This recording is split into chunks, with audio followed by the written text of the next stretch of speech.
खटाव तालुका 16 गाव का नाही टाळे वाजवण्याच आहे. पाणी आलं आणि गेलं, त्याच्यापेक्षा आम्हाला काय सांगायचं नाही.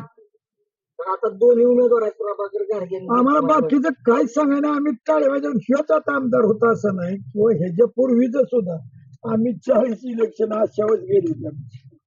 खटाव तालुक्याला काही पाणी आलं नाही. हा. आता खटाव तालुक्यातले प्रभाकर घारगे आहेत. खटावचे अहो मी काय सांगतोय, ह्याच्या मागे सुद्धा आमदार की मी 72 पासून बघतो.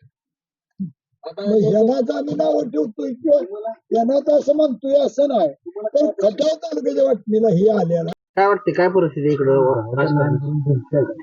राजकारणाचे नेते दोन्ही चांगला आहेत, पण जयभाऊनं बरीचशीच कामं केलेली आहेत. तरी काय काय काम बरीच लय काम आहेत. आमच्याकडे बोलत कमी आहे, पण इकडे मान तालुक्याकडे जर धरलं तर पाणी पिणे आता आम्हाला बरीच नसतं केलं. या दोन उमेदवारात कोण निवडून येईल असं काय वाटतं? जयभाऊ येईल. तुम्ही जयकुमार गोरे सांगताय, तर एकीकडे तुमच्याकडे दुसरे प्रभाकर घारगेंनी साखर कारखान्याच्या माध्यमातून अनेकांना रोजगार दिला अशी चर्चा सुरू आहे. आमच्या गावातले नेते घेतले नाही, 5-4 आहेत बाहेरचे.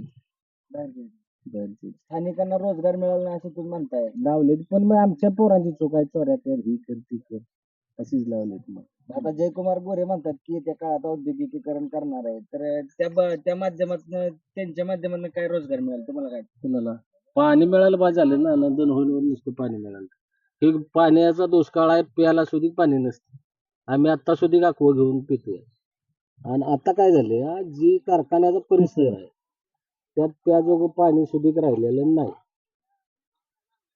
कारखान्यामुळे प्रदूषणाचा काय विषय झाला? झालाय काळं मीठ पाणी झाले, पाणी काय त्याजोगं नाहीच ना.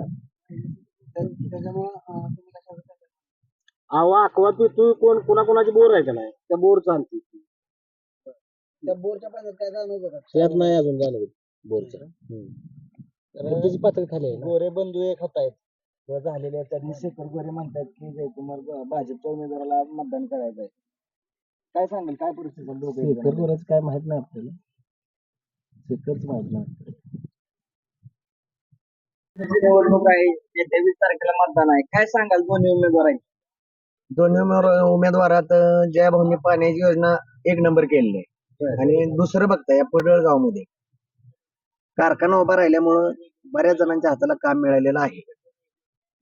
बरं, आता प्रभाकर घारगे आणि जयकुमार गोरे दोघात सरस कोण वाटतंय तुम्हाला? दोघात सरस तसं बघितलं तर पडळ मधून गाडगे साहेब सरस वाटतात, पण शक्यतो जयभाऊंचे सीट बसणार. बरं, आता दोन्ही शक्यता काय वाटतं? कारण आजपर्यंत विकास बघता गाडगे साहेब कुठे दिसलेच नाहीत. आता तुमच्या इथं कारखान्याचा एक विषय घारगे साहेबांसाठी आहे, तर दुसरीकडे जयकुमार गोरे म्हणतात की टिंबू योजनेसाठी मी प्रयत्न केले, तर त्यांनी भूमिपूजन पण तसं केलेलं आहे.